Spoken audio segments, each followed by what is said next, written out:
बिस्मिल्लाहिर्रहमानिर्रहीम। अस्सलाम वालेकुम my dear students, lecture number 9 chapter 11 thermal transformation physics 10 में अंजुम मजीद ख्वाजा आपके सामने हाजिर खिदमत है। आज हमारा टॉपिक है सुपर कंडक्टिविटी। ये क्या चीज है, ये किस बला का नाम है? ऑल दो कि मैं ये समझता हूँ, मैं जब ये टॉपिक अभी देखा तो मेरी नज़र में एक बात आई कि ये टॉपिक इस पूरे चैप्टर से मैच नहीं करता किसी लिहाज से भी। बहरहाल ये एक out of the course topic है as far as this chapter is concern. इसको आगे होना चाहिए था, आगे करंट के चैप्टर्स भी आ रहे हैं, उनमें इसको डिस्कस करना चाहिए था। लेकिन बहरहाल चलिए, अब ये दिया हुआ है तो मेरा मकसद है कि आपको ये इसके बारे में थोड़ी सी नॉलेज हो। स्टूडेंट्स, आजकल जो पावर या एनर्जी या इवन आप ये समझ लें कि ये इलेक्ट्रिकल एनर्जी, ये हमारी बहुत ही ज़्यादा अहम ज़रूरत बन गई है।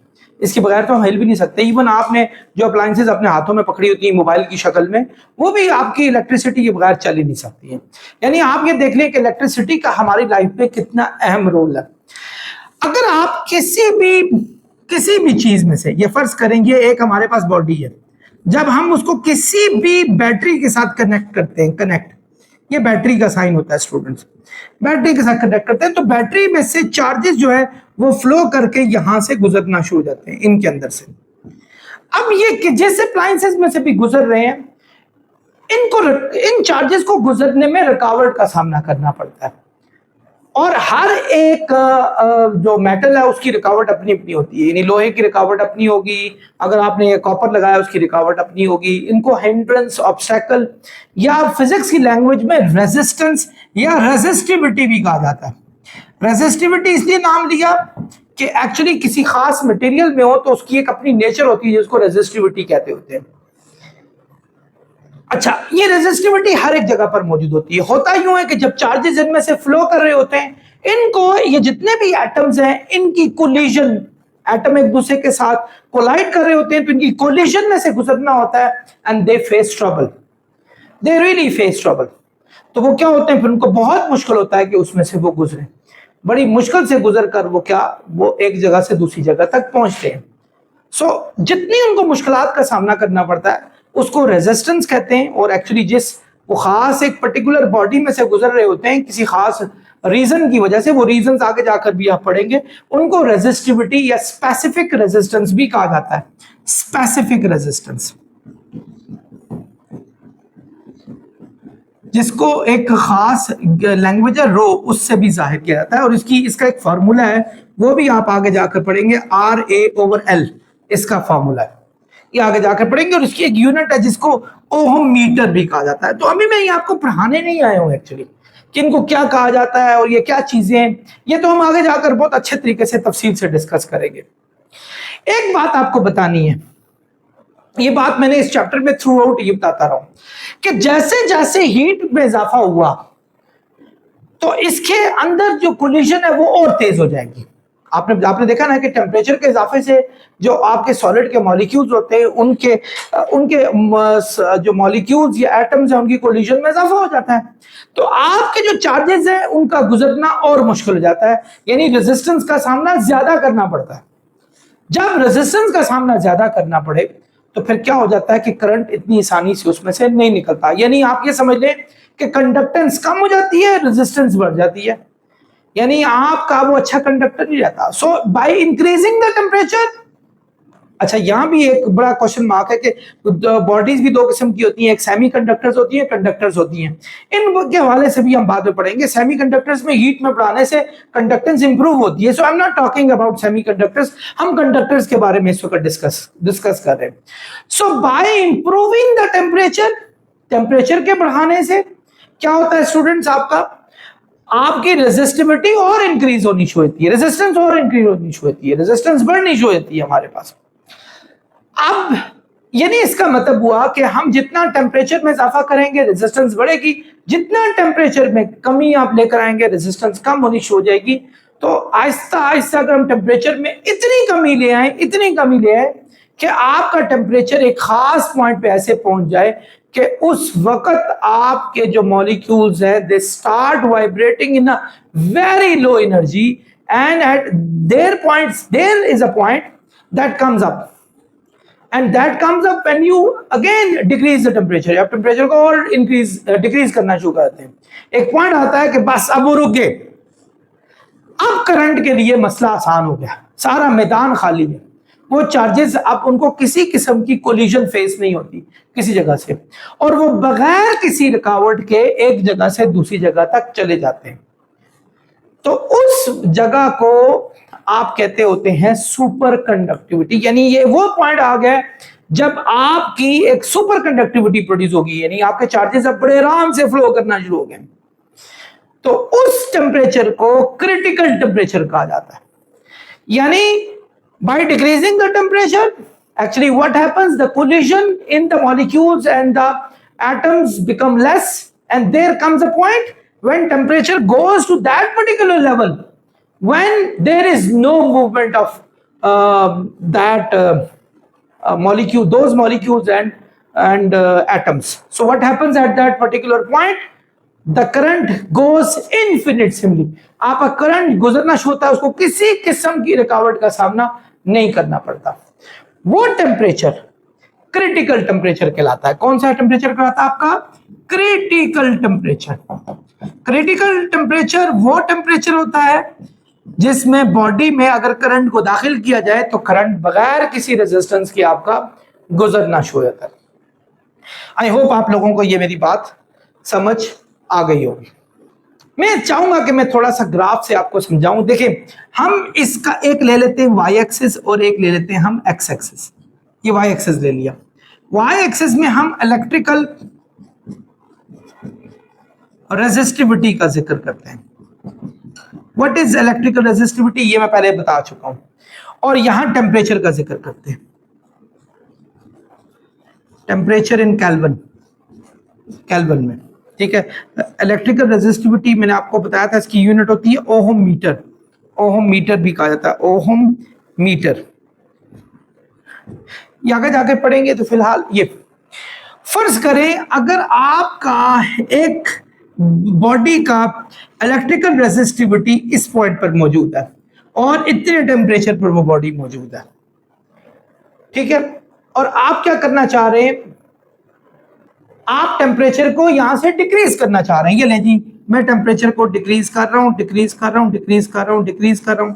मैं जैसे जैसे टेम्परेचर को डिक्रीज कर रहा हूं, मैं जैसे जैसे टेम्परेचर को डिक्रीज कर रहा हूं, ये देखें टेम्परेचर जब मेरा इस पॉइंट पे पहुंचा, ये डिक्रीज हो गया, तो आप देखें रेजिस्टिविटी भी यहां से यहां तक पहुंच गई है। यानी रेजिस्टिविटी कम होने का मतलब हुआ रुकावट कम हो गई है, हिंड्रेंस ऑब्स्टेकल डाउन हो गई है हमारे पास। जब आपकी हिंड्रेंस ऑब्स्टेकल डाउन हो जाए, करंट तेजी से गुजरना शुरू होता है। हम मजीद और नीचे ले जाएं, ये देखें रेजिस्टिविटी कम होगी, यानी टेम्परेचर। तो एक पॉइंट आता है जब आपका टेम्परेचर एक खास पॉइंट पे पहुंचता है जिसको क्रिटिकल टेम्परेचर कहा जाता है। यहां मैं लिख लेता हूं critical temperature, TC, critical temperature कहा जाता है। उस जगह पे आपकी रेजिस्टिविटी जीरो हो जाती है, बिल्कुल जीरो। अब करंट एंजॉय कर रहा है, यशी अयाशी पार्टी है, पार्टी उसने चला ली है, आराम से गुजरना शुरू हो गया। और अब वो एक जगह से दूसरी जगह तक उसका जाना बगैर किसी रुकावट के ज्यादा आसान हो गया। सो बच्चों, एक्चुअली इस पॉइंट पे जो हमारे पास जो रेजिस्टिविटी होती है वो जीरो हो जाती है। तो इस टेम्परेचर को टीसी कहते हैं। लेकिन एक्चुअली स्टूडेंट्स, ये बहुत कम टेम्परेचर है, ये कोई ऐसा वैसा टेम्परेचर नहीं है। ये इतना कम टेम्परेचर होता है स्टूडेंट्स कि आप ये अंदाजा लगाएं, अगर मरकरी को हमने सुपर कंडक्टर बनाना हो, मरकरी को, तो आपको 4.2 केल्विन पे मरकरी को लेके जाना पड़ेगा। 4.2 केल्विन अचीव करना इतना आसान नहीं होता, ये बात याद रखें। 4.2 केल्विन का मतलब हुआ, इसको अगर सेल्सियस में करें, आपने केल्विन का फार्मूला पढ़ा हुआ है कि TC + 273। तो अगर आप 273 वहां ले आए तो TC का फार्मूला, टेम्परेचर ऑफ सेंटीग्रेड में लाने का फार्मूला ये होता है। तो ये आपका केल्विन अगर 4.2 हो माइनस 273, तो ये आपका बनेगा 268.8 if I am not wrong, yes kelvin. I am sorry, मैं उल्टा फार्मूला लिख गया हूं, ये C यहां था, केल्विन यहां था। नहीं, बिल्कुल सही है, केल्विन यहां है, C हमारा यहां है। डिग्री सेल्सियस, एग्जैक्टली मैंने लाना सेल्सियस ही था। तो आपके पास सेल्सियस का टेम्परेचर -268.8 लाना है, विच इज वेरी स्मॉल। इतना टेम्परेचर अचीव ही नहीं किया जा सकता भाई। आपका 0 टेम्परेचर हो तो अच्छी खासी शिवरिंग स्टार्ट हो जाती है, तो ये -268 अचीव करना है। इसी तरह एल्यूमिनियम को अगर लाना हो तो आई गेस 1.18 ऐसा ही केल्विन टेम्परेचर हमारे पास मौजूद है जिसको लेकर आना होगा। तो ये बहुत कम टेम्परेचर है, लेकिन बहरहाल अब कोशिश की जा रही है कि ऐसे ऐसे पार्टिकल्स लाए जा रहे हैं, कुछ पार्टिकल्स को कुछ के साथ मिलाकर कुछ ऐसा किया जा रहा है कि डिफरेंट आप उनको जमा करके ऐसी चीजें हम तैयार कर रहे हैं कि जिनको अच्छा सुपर कंडक्टर बनाया जा सके, ताकि वो हमारे लिए मावन साबित हो। देखिए सुपर कंडक्टिविटी से फायदा क्या होता है, आपका करंट बहुत सारा रुकावट से बच जाता है, तो बहुत सारा करंट सेव हो जाता है, एनर्जी सेव हो जाती है। अगर ऐसा हो जाए तो हमारा बहुत सारे काम जिंदगी के आसान हो जाए। आप अंदाजा लगाएं, आप घर का बिल अगर 50,000 रुपए भर देते हैं तो कितनी अप्लायंसेस में कितनी ही एनर्जी वैसे ही जाया हो जाती होगी। सो अगर ऐसा करंट आपके पास हो जो बगैर किसी रुकावट के चलता जाए तो किसी किस्म की परेशानी ना हो, तो उसमें क्या होगा, आपकी अच्छी खासी एनर्जी सेव हो सकती है। तो ऐसी अप्लायंसेस, ऐसे पार्टिकल्स बनाए जा रहे हैं, तो इनकी बहुत सारी हमारी अभी बनाए भी जा चुके हैं, बल्कि उनके प्रैक्टिकल्स भी हो रहे हैं। आपने देखा होगा कि अक्सर औकात अगर किसी को कोई इशू होता है उसको कहा जाता है कि एमआरआई की जाए। एमआरआई मैग्नेटिक रेजोनेंस इमेजिंग कहा जाता है कि किसी की ब्रेन की एमआरआई करनी हो। मुझे याद है मेरा एक स्टूडेंट था, बेचारे को वो किसी फुटपाथ के साथ हिट हो गया था, और बाद में उसको जब मैं उठा के ले गया, क्योंकि मेरे सामने हुआ, तो जब मैं उसको उठा के ले गया तो बाद में डॉक्टर ने सबसे पहले कहा था जब तक एमआरआई की रिपोर्ट नहीं आएगी तो हम कुछ नहीं कह सकते, but he is good now. वह बहुत मतलब उसकी एमआरआई कराई गई तो मैंने उसको देखा एमआरआई में क्या होता है कि हाई किस्म की मैग्नेटिक वेव्स जो है वो ब्रेन में सेंड की जाती हैं, और उससे फिर अंदर के जो पार्टिकल्स हैं उनको जो अच्छी तरीके से व्यू किया जाता है। आपके ब्रेन के जितने भी एटम्स, मॉलिक्यूल्स, उनको व्यू किया जाता है, फिर उनके बारे में तमाम डिस्कशन बात भी की जाती है। सो ये एमआरआई कैसे होती है, इतनी हाई किस्म की मैग्नेटिक वेव्स कैसे प्रोड्यूस की जाती हैं। डियर स्टूडेंट्स, एक बात याद रखना, ये जो करंट होता है ना, करंट ये एक्चुअली जब जितना करंट आप बढ़ाएंगे उतना ही आपका मैग्नेटिक फील्ड भी बढ़नी शुरू हो जाएगी। यानी actually magnetic field directly proportional होती है करंट के बढ़ने से मैग्नेटिक फील्ड को 20,000 किया था, मैग्नेटिक फील्ड भी बढ़नी शुरू हो जाती है। सो आप इतनी हाई किस्म की मैग्नेटिक वेव्स कैसे प्रोड्यूस करते हैं। मैंने एक दफा डॉक्यूमेंट्री मूवी देखी थी कि एक दफा ऐसा हुआ था कि एक औरत को एक व्हील चेयर पे लेके गलती से चले गए उस एमआरआई रूम में, तो एमआरआई ने की इतनी हाई किस्म की मैग्नेटिक वेव्स थी कि उसने व्हील चेयर को उठा के अपनी तरफ खींचा, और वो बेचारी वो बूढ़ी औरत, उसको अच्छी खासी चोटें लग गई थी। ये मैंने एक डॉक्यूमेंट्री मूवी देखी थी। यानी इतनी हाई किस्म की जो आपकी मैग्नेटिक फील्ड है वो कैसे प्रोड्यूस होती है। सो ये याद रखो बच्चों, जितना करंट हमारे पास ज्यादा होगा उतनी मैग्नेटिक फील्ड भी प्रोड्यूस ज्यादा होगी।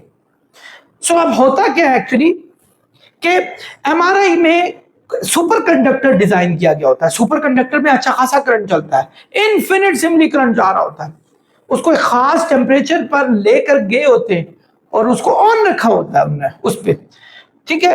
अब जैसे ही उसमें से करंट पास करते हैं, यानी उस खास जो सिस्टम है उसमें से, तो वो सारे का सारा सिस्टम जो है ना उस करंट के गुजरने से हाईली मैग्नेटाइज हो जाता है, हाईली मैग्नेटाइज, क्योंकि करंट गुजरते ही चीजें मैग्नेटाइज हो जाती हैं। आपने पिछले साल 9th क्लास में भी पढ़ा था। सो एमआरआई भी एक्चुअली सुपर कंडक्टर की वजह से मुमकिन है, क्योंकि उसमें ऐसे ऐसे ऑब्जेक्ट लगे हुए हैं जो एक्चुअली सुपर कंडक्टर हैं, उनमें से जब करंट को गुजारा जाता है तो वो हाईली मैग्नेटाइज होते हैं और वो आपको फायदा भी पहुंचाते हैं, फिर वो सारी रीडिंग भी हो जाती है। फिर इसकी एक और चीज आपने बुलेट ट्रेन के हवाले से भी पढ़ी हुई है। बुलेट ट्रेन दुनिया में बहुत सारी जगहों पे चलाई जाती है। आपको एक बात पता है स्टूडेंट्स कि बुलेट ट्रेन की जो ट्रेन होती है, पटरी होती है, वो भी सुपर कंडक्टर पे होती है। आप हैरान होंगे ये सुन के कि उनकी पटरियों में जो गाड़ियां होती हैं वो उसके ऊपर ऊपर चल रही होती हैं। They don't have contact with that particular, क्योंकि उससे फ्रिक्शन प्रोड्यूस होती है। फ्रिक्शन अगर हो जाए तो स्पीड स्लो हो जाती है। तो उस फ्रिक्शन को खत्म करने के लिए उन्होंने क्या किया होता है, हाईली मैग्नेटाइज किस्म की पटरियां बनानी होती हैं। तो वो पटरियां कैसे मुमकिन होती हैं? वो सुपर कंडक्टर से ही होती है, क्योंकि उनको सुपर कंडक्टर बनाया होता है, उनमें से करंट गुजारते हैं, तो वो करंट जब उसमें से गुजरता है तो वो चूंकि करंट इन्फिनिटेसिमली चलना शुरू होता है, अच्छा खासा अमाउंट में चलना शुरू होता है, तो वो फिर उसके इर्द गिर्द अच्छी खासी मैग्नेटिज्म प्रोड्यूस हो जाती है। सो उस मैग्नेटिज्म प्रोड्यूस करा के वो जो पटरी है उसको उसके ऊपर रखा जाता है ताकि वो उसके साथ टच ना हो, क्योंकि मैग्नेट एक काम सिर्फ खींचना ही नहीं करता, वो रिपेल करना भी जानता है। तो उसको ऐसे इस तरह रखा जाता है कि एक्चुअली वो उसके ऊपर एक खास किस्म की एक आगे जाके पढ़ेंगे मैग्नेटिक लेविटेशन के हवाले से पढ़ेंगे, तो वो भी उसमें एक फिनोमिना लगता है। तो ये भी मुमकिन किसकी वजह से हुआ? सुपर कंडक्टर की वजह से मुमकिन हुआ।